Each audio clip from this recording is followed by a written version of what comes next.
बीडकडून परळीच्या दिशेने आपण सगळे येऊ लागलो की रस्त्याच्या आजूबाजूला सगळ्यात आधी काय दिसतं माहिती का, ते म्हणजे वीट भट्ट्या. या वीट भट्ट्या, त्यातून निघणारा धूर आणि सगळ्यात महत्त्वाचं काय, मातीचे असे छोटे छोटे डोंगर आणि त्याच्यापेक्षाही मोठे जास्त ढीग असतात, ते म्हणजे राखेचे.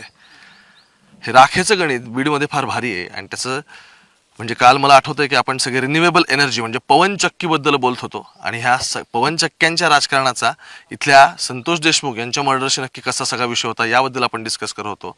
आणि आज बीडमधला एक नवीन विषय परळीचा. आणि परळीचा नवीन विषय काय, तो आहे औष्णिक विद्युत केंद्र म्हणजेच थर्मल प्रोजेक्ट. आणि या थर्मल प्रोजेक्टसाठी होणार आहे कोळसा. त्या कोळशामधून पाणी सगळं येतं, त्यातून विद्युत सगळी म्हणजे त्यातून सगळं आपण असं म्हणू की इलेक्ट्रिसिटी सगळी तयार होते. आणि या सगळ्यामधून जे वेस्टेज येतं ते आहे काय, राख. राखेचं टेंडरिंग, त्याच्या पलीकडे जाऊन ते टेंडरिंग कॅन्सल होऊन ठराविक लोकांना दिलेले तिथे सगळ्याचे गुत्ते, तिथे लागलेले JCB आणि त्या राखेतून तयार झालेलं सगळं काय, राजकारण. ही राख. आत्ता एका गावात आलोय बाजूच्याच, तुम्हाला माझ्या मागे हे थर्मल प्रोजेक्ट सगळं दिसत असेल. आणि या थर्मल प्रोजेक्टमधून जे काय सगळं वेस्टेज होतं आहे, या सगळ्या वेस्टेजच्या इथल्या स्थानिकांना कसा त्रास होतोय यासाठी जर एक म्हणजे मगाशी मी हायवेलाच येताना काही लोकांना भेटलो, ते म्हटलं साहेब गावात चला तुम्हाला परिस्थिती काय दाखवतो. म्हटलं चला गावात येऊन बघू. इकडून एका साईडने सगळी गुरं चाललेली आहे, तर बघा तो माणूस बैल घेऊन इथून आता निघालेला आहे पाणी पाजून त्यांना. पण ह्या गुरांना सुद्धा जी इथे दररोज आता त्यांच्यासाठी असतात शेतात, ते कोणतं पाणी पित आहेत, नक्की काय सगळं चाललंय सगळं समजून घ्यायचं आहे. महाराज नमस्कार, नाव सांगाल तुमचं? वाल्मिक सुदाम खाटे. बरं बरं बरं. मला आता हे सांगा, किती वर्षात या गावात आहे? जन्मच गावात झालाय ह्याच गावात. काय प्रॉब्लेम बरं? मग मला एकदम रस्त्यावर भेटले, म्हणल्यावर साहेब गावात चला, काय राखायचं नक्की काय? राखेचा भरपूर त्रास आहे ना. आज आमच्या गावामध्ये अशी कंडिशन आहे, पाणी प्यायला नाही आहे. पाणी प्यायला पण असं पाणी प्यावं लागतं. जनावराला बघा कसं पाणी आहे आमच्या प्यायला आता. आणि माणसाला पण रस्त्यानं जाता वेळेस बी आमच्या एवढे ॲक्सिडेंट होतात. आणि दरवर्षी आमच्या इथले 10 तरी ॲक्सिडेंट होतात. त्याची कोणी दखल घेत नाही. आम्ही उपोषण 20 ते 25 वर्षापासून उपोषण करतो. आम्हाला अजून पण त्याच्यावर ही नाही भेटलं काही. रस्ता रोको केला बऱ्याच वेळेस, बरेच काही अजून. म्हणजे मला असं म्हणायचं की सगळी जी राख होती नक्की जाते कुठे, डिस्ट्रॉय कुठे केली जाते? हे राख हे वर तळ आहे काही बाजूला दिसायला. हे ते भरतंय पूर्ण, हे तळ भरतंय आणि भरलेलं होतं. आता या 10 वर्षामध्ये सगळे तळ्यातल्या पाळू पूर्ण फोडलेले आहेत. मशीन आहे, मोठ्या मोठ्या मशीन लावून राख माफिया. राख माफिया. राख माफिया म्हणतात. मग काय म्हणावं त्यांना, सांगून सांगून माफियाच आहेत की असा कदर येऊन गेला. त्यांना किती वेळेस आमच्या गावकऱ्यांना सांगितलं, पण काही त्याच्यावर नियोजन कोणी लावलं नाही. तर असं जर कोणी उपोषण फिपोषण केलं, 4 दिवस फक्त पोलीस त्याच्याकडे लक्ष देतात, 2 दिवस बंद करतात. अजून खाय अशा मशीन तळ्यामध्ये जातात. आणखी ग्रामस्थ या की काका तुम्ही पण या बोलायला. बैल काय पाजायला आणली काय तर पाणी पाजला? एकदा पाणी बघा ते कोणतं ते पण दाखवतो आणि मग काकांशी बोल. काय झालं? कसं राखीव पाणी आमचे जनावर पाणी पितात, हे पहा. आणि बैलाचं आरोग्य, जनावरांचं असंच पाणी आम्हाला म्हणजे ग्रामपंचायतची यालाच लागून विहीर आहे. आणि हे पाणी पर्क्युलेशन त्याच विहिरीत देतात. हेच सगळे ग्रामस्थ पाणी पितात. ह्याच्यामुळे म्हणजे औष्णिक विद्युत प्रशासनाला आम्ही वारंवार विनंत्या केलेल्या आहेत, परंतु त्यांनी काहीही दखल न घेतल्यामुळे आम्ही अनेक वेळेस आंदोलनं केले, उपोषणे केले. परंतु हे थर्मल पॉवर स्टेशन प्रशासन कुणाच्या दबावाखाली आहे हे आम्हाला माहिती नाही. त्यात आम्हाला यायचं नाही. पण निश्चित आहे की हे कुणाच्या तरी दबावाखाली काम करते. अनेक वेळेस महसूल प्रशासनाला, पोलीस प्रशासनाला, औष्णिक विद्युत प्रशासनाला अनेक वेळेस विनंती अर्ज केले, जाऊन भेटलो. त्यांच्या मुख्यालयापर्यंत आम्ही जाऊन आलो, परंतु कुणीही आम्हाला नाही दिलं नाही. शेवटी शेवटी आम्ही या सगळ्या गोष्टीला कंटाळून आम्ही शेवटी हायकोर्टामध्ये ह्यांना नेलेले. आणि हायकोर्टमध्ये पेंडिंग प्रकरण आहे हे. परंतु राखेचा त्रास हायकोर्टाचा ह्यांना नोटीस इश्यू झालेले आहेत, नोटीस मिळालेले आहेत त्यांना, तरी पण हे लोक अजून त्याच्यावर कुठलंही काम करत नाहीत. याचा अर्थ असा की यांचे पण हात कुठं मळालेले आहेत का, हा आम्हाला प्रश्न पडतो अधिकाऱ्यांचे, कर्मचाऱ्यांचे. आणि ह्याच्यामुळे त्यांनी काय केलेलं आहे की यांचं काय संबंध आहेत, आर्थिक संबंध आम्हाला त्या काहीही माहिती नाही. परंतु आर्थिक संबंध असल्याशिवाय एवढं गावाला वेठीस धरल्या जात नाही. एवढं कळा इतके आम्ही नक्कीच शहाणे आहोत. बरोबर बरोबर. आता मला तुम्ही सांगा ते कुठे गेले आणखी बरं, ते मग अशी दाखवते मला इथं की काय पलीकडच्या बाजूला होते वाटतं ते हा काय नक्की विषय तो?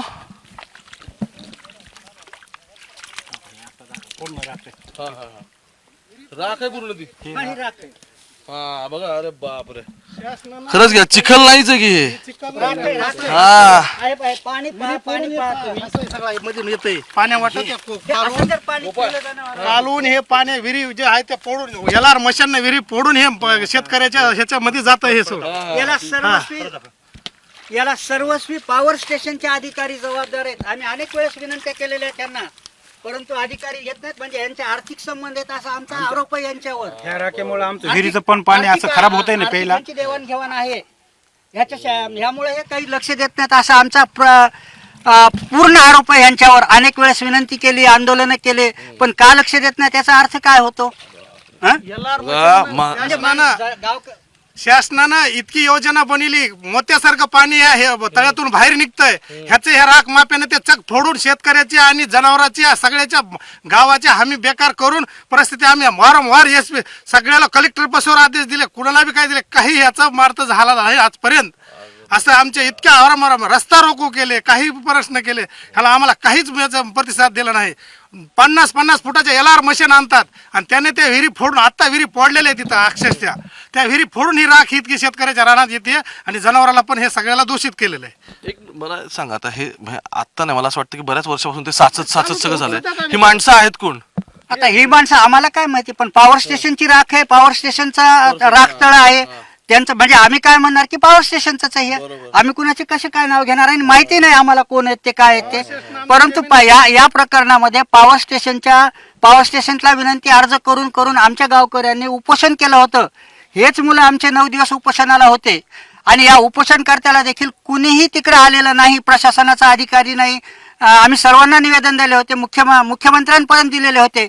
मग असा प्रश्न पडतो की ह्याच्यामध्ये मुख्यमंत्री कार्यालय किंवा सगळी सरकारी यंत्रणा याच्यात इन्व्हॉल्व आहे का, असा आम्हाला गावकऱ्यांना प्रश्न पडतो. बरं आता काय आहे बघा, मला हे दिसतंय, एक मिनिट आपण तिकडे आता बोलू जरा. फारच म्हणजे फारच वाईट परिस्थिती. म्हणजे हे जर पाणी आता माझ्यासमोर तिथं बैल प्यायला नेला आता, हे पूर्ण इकडे 4-5 किलोमीटर हीच पाणी पितात पूर्ण आमचे. टोटल हे पाणी जाणार आणि हीच अवस्था पूर्ण 5 किलोमीटर पर्यंत हीच आहे. इथून 5 किलोमीटर पर्यंत हीच अवस्था आहे सगळी. बरं बघा, म्हणजे आता काय नेमकं मी इकडे व्हिडिओ शूट करत होतो, तो माणूस ते बैल पाजून घ्यायला आला आणि गावातल्या मला आता महिला पण येतात काही, मग असे सांगितलं होतं की नक्की कोणाला. ताई तुम्ही पण इथल्याच आहात काय? फार आधीच्या पिढीच्या आहात तुम्ही, कधीपासून हा त्रास आहे, काय झालं? मग 50 वर्षापासून नाही, मला कळतंय तसं आहे माय त्रास, मला कळतंय तसं त्रास आहे. पण ह्याच्यात न्याय कुणी करीत नाही, कुणी राग बंद करीत नाही. 100 भाऱ्या त्या सडकाला जाऊन आंदोलन केलं, 100 भाऱ्या केलं की नाही आंदोलन. गावाभावतरी शरीर राखत, रानात राख, ताटात राख, पाण्यात राख, कशात बी राखच. मग काय करायचं त्याला? मग काय करायचं ह्याला? आता उपाय काय करायचा? कोण अध्यक्ष आहे की, कोण सरपंच आहे की, कोण आहे की. कितीक मंत्री आले येतात आणि तहसीलदार येत आहे जात आहे, ती काय सांगत देतो. कोण मोरी होतंय की, कोण महाग होतंय की. बस देत बाया नेऊन येतात बाया महागारी. मिटलं काय मिटलं? वडगावला ठुली राख आणि बाहेर गावचे नोकरीला लावले. ही न्याय आहे का सरकारचा? हा, बाहेर गावचे नोकरीला लावले आणि वडगावचे मशी हाणायलेच. मग ह्याला काय करायचं? एक दाखवतो बघा आता, हे बघा, हो बरोबर तुमचं बघा. मी आता इथे यांच्यासोबत उभा आहे, या साईडला विहिरी त्यांच्या, हेच पाणी काय विहिरीत पण राख आहे? अरे बापरे, बघू, या विहिरी यांच्या प्यायच्या पाण्याच्या आहेत, हेच पाणी वावराला चाललंय. आता गुरं तर कुठं पाणी पितात बघितलं तुम्ही, बघा आता बघू. अरे आहे ते ओढ्याचा कलर आणि या कलर एक. मग अनेक वेळेस आम्ही विनंती अर्ज कुठपर्यंत करणार ना? सगळं तवंग आलाय बघायला सोडायला. म्हणजे हेच पाणी आमचे ग्रामस्थ पितात. वारंवार आम्ही सिव्हिल सर्जन पर्यंत ऍप्लिकेशन केलेली की तुम्ही कॅम्प घेऊन की आमच्या गावाच्या लोकांच्या आरोग्याची तपासणी करा. ह्याचं हेल्थ कॅम्पचं काय झालं बरं? हेल्थ कॅम्प आम्ही वारंवार त्यांना सिव्हिल सर्जनला ऍप्लिकेशन दिले, पण त्यांनी सिव्हिल हे घेतलेलं नाही, आरोग्य कॅम्प घेतलेला नाही त्यांनी अजून. अजून नाही घेतलं. आता ते कुणाच्या दबावाखाली इथे माहिती नाहीये. हे आणि जर महाराष्ट्र पोल्युशन कंट्रोल बोर्ड नसेल करत, हे पण नसेल करत तर काय? कुणाच्या दबावाखाली हे आम्हाला माहिती नाही, परंतु सिव्हिल सर्जनला आम्ही वारंवार विनंत्या केलेल्या आहेत, आम्ही पर्सनली जाऊन भेटलेलो आहेत, तरी पण त्यांनी अजून आरोग्य कॅम्प घेतलेला नाही. याला सर्वस्वी इतरांपेक्षा औष्णिक विद्युत केंद्राचं प्रशासन जबाबदार आहे, हा आमचा पहिला आरोप आहे आणि शेवटचा आरोप आहे. हा जोपर्यंत ते थांबणार नाहीत तोपर्यंत आम्ही आमचे आंदोलन वगैरे चालूच ठेवा. हा त्यांना इशारा समजा, धमकी समजा, काय जे समजायचं ते त्यांनी समजावं. काही महिला पण आहेत बघ, आपण सगळ्या गावातल्या आहेत ना इथल्याच. आपल्याला काय काय नक्की म्हणजे मला असं कळलं की आता 2-3 दिवसापूर्वी काही महिलांचं इथे डेथ झाली, तर त्यांच्यामध्ये पण मृत्यू झाला. तर त्याच्यामध्ये पण मला असं कळलं की काही जणांना फुफ्फुसाचे आजार वगैरे होते, असं काय आहे का? आजार होते. हो हो ते त्राक अन्नात त्राक, आम्ही शेतात काम करायलो त्राक. आता 4 दिवस नाही, उद्याच्याला आमच्या जागी तुम्ही राहून बघा, तुम्हाला काय त्रास होतय. मग 12 महिने आम्ही कसा त्रास सहन करायचा? आम्ही किती आंदोलन केले, तुम्ही आमची काय काळजी घेतली का? आम्ही सीएम ला भेटायला गेलो, सीएम काय म्हणले, मला मिटिंगला जायचं म्हणून बैठकीतून उठून गेले. हे त्यांचं खरं आहे का सांग? बापरे. आम्ही महिला ग्रामस्थ भेटायला गेलतो, मला काम आहे म्हणून उठून गेले. हे त्यांचं कर्तव्य आहे का सांगा ना? ते काय म्हणले, आम्ही म्हणलं मिशनी पिशनी बाहेर काढा, ते म्हणले मला मारतेत. मी म्हणलं तुमच्या आधी आम्ही गोळी झेलतोत, म्हणलं तुम्ही आमच्या सोबत निसतं चला. मग आणि तुम्हाला बोलायचं काय सांगा? त्रास कोणाला व्हायला? आज आमचे बाल बच्चे तर 200 रुपयाचं काम करायचं आणि 500 रुपये दवाखान्यात कुठून घालायचे सांगा? आम्ही रोज मजूर माणसं आहेत ना, आम्हाला मजुरी केल्याशिवाय मार्ग नाही. तुम्हाला एक आपले गपले भेटत आहेत म्हणून तुम्ही गार आहेत. येशीच्या ह्याला सीएमला एवढं सुद्धा म्हणलं की आमच्या जागेवर तुमचं कुटुंब आणून ठेवा, बघा म्हणलं काय होतंय ते.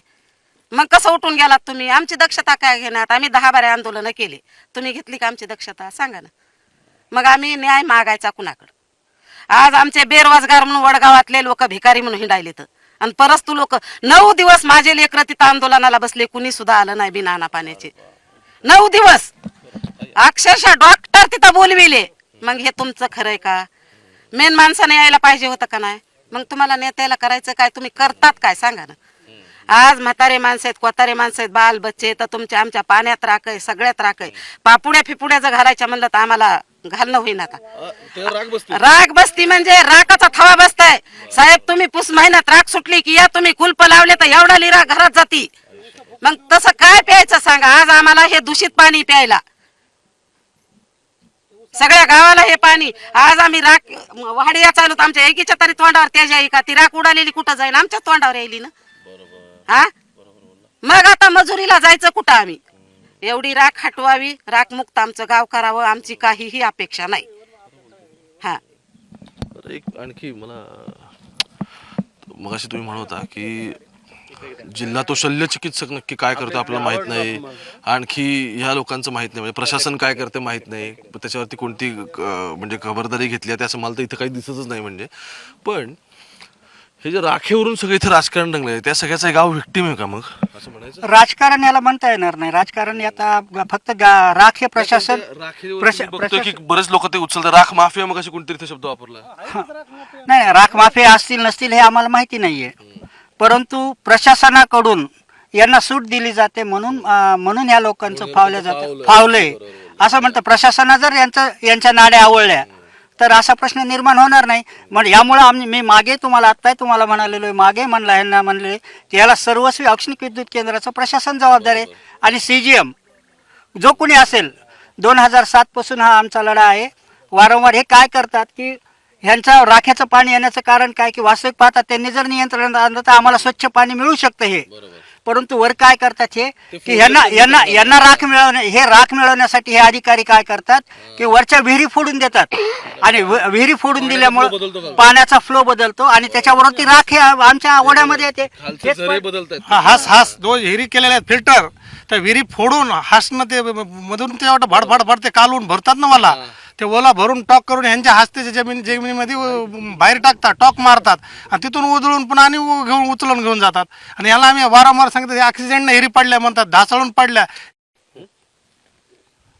हॅलो, तुम्ही आता ते म्हणत होता की राखेचा विषय म्हणजे विहिरी फोडल्यात आणि म्हणून ते हे झालं. राख येते वड्यानं सगळी शेतीमध्ये आणि पाण्याच्या पिण्यामध्ये ग्रामपंचायतीच्या सर्व पाण्यामध्ये सर्व राख हासचे करा त्यांना हास काढून बाहेर टॉक मारायचं असतंय. त्याच्यामुळे 50 फुटाची LR मशीन राहते एक.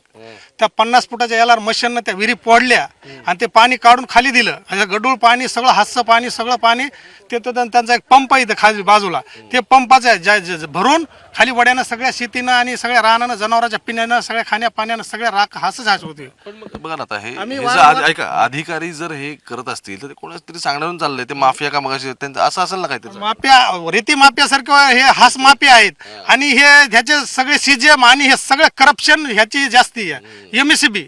एमएससीबी करप्शन आहे. ह्यांचीच जागा ह्यांच्या जाग्यामध्ये हे स्टॉक करू देतात सगळं करू देतात. मला सांगा कोणत्या इथून चंद्रापूर नागपूर खापरखेडा इथंही थर्मल आहे तिथून अमरावतीहून राख परळा येते त्या राखाचा असा कण हातचा पडत नाही. ह्या राखाचे पण असे उधळून टाकतात आणि हे वडगाव हे असे बीड जिल्ह्याच्या अशात मापत नाही हे असं धरलेलं आहे सर्वच कार्यकर्त्यांना समजा त्यांना त्याची किंमत नाही. वडगावची पब्लिक ही नाही ही अशी यांची परिस्थिती आहे. बघा आता गावकऱ्यांशी बोलायला मी मग आलो होतो तर आता हा विषय तर म्हणून गावकरी आणखी सुद्धा जमले. माझ्या मागे तुम्हाला दिसत असेल किती वावरं आहेत सगळी आणि कशा पद्धतीने इथे सगळं हे वातावरण चाललंय. मूळ मुद्दा काय माहिती का आता मला ह्यातलं राजकारण काय तुम्हाला हे समजवायचं. मूळ मुद्दा या सगळ्यातला काय आहे राखेतला. गावकऱ्यांना त्रास होतोय ते बरेच वर्षापासून हे सगळं सहन करतायत या सगळ्या गोष्टी ठीक आहे. पण ज्या पद्धतीने या राखेचं राजकारण सगळं मॅनेज केलं जातंय त्या राजकारणात ते फार इंटरेस्टिंग आहे. आणि ते इंटरेस्टिंग यासाठी आहे राखेचं राजकारण की जी राख निघते जो सगळं त्यातला बाय प्रोडक्ट ज्याला आपण म्हणतो की म्हणजे गुळ बनवायचा साखर बनवायची म्हटल्यानंतर त्या ऊसातून मळी निघणार मग त्याचं मोलॅसिस होणार आणि मग त्यातून इथिलीन अल्कोहोल तयार होणार वगैरे वगैरे हे वेगळे बाय प्रोडक्ट आहेत सगळ्याचे. पण ही जेव्हा राख बनते ना त्याचं नियोजन नाही आहे आणि वर्षानुवर्ष नाही आहे. सुरुवातीला काय व्हायचं सुरुवातीला याचं काही प्रमाणात काही ठिकाणी टेंडरिंग व्हायचं मग त्याच्यामध्ये सुसूत्रता होती. जसं परळीच्या नेत्यांचं या सगळ्यावरती कळलं की ह्या सगळ्याला एक अर्थकारण आहे ह्या सगळ्याच्या पाठीमागे तसं इथे वेगवेगळे हॅश माफिया जसं ते म्हटले की राखेंचे माफिया जन्माला आले. मग मी इथे समजा एखादा डॉमिनंट लीडर असेल तर मी डॉमिनंट लीडर म्हणजे माझ्या अवतीभोवतीची माणसं इथे मशीन्स लावतील बाकी कोणाला मशीन्स लावू दिला जाणार नाही आणि मग ते कुठूनही उपसा करतील ज्या पद्धतीचे वाळू माफिया आहेत तसंच सगळं गणित आहे. परळीमध्ये होतो मी आत्ता बघू आणखी काही महत्त्वाचे विषय सापडतात का तुमच्यापर्यंत पोहोचवायचा प्रयत्न करतो. पण बीडची राख कोणी केली हा प्रश्न अनुत्तर येते बरं का. हीच राख आहे.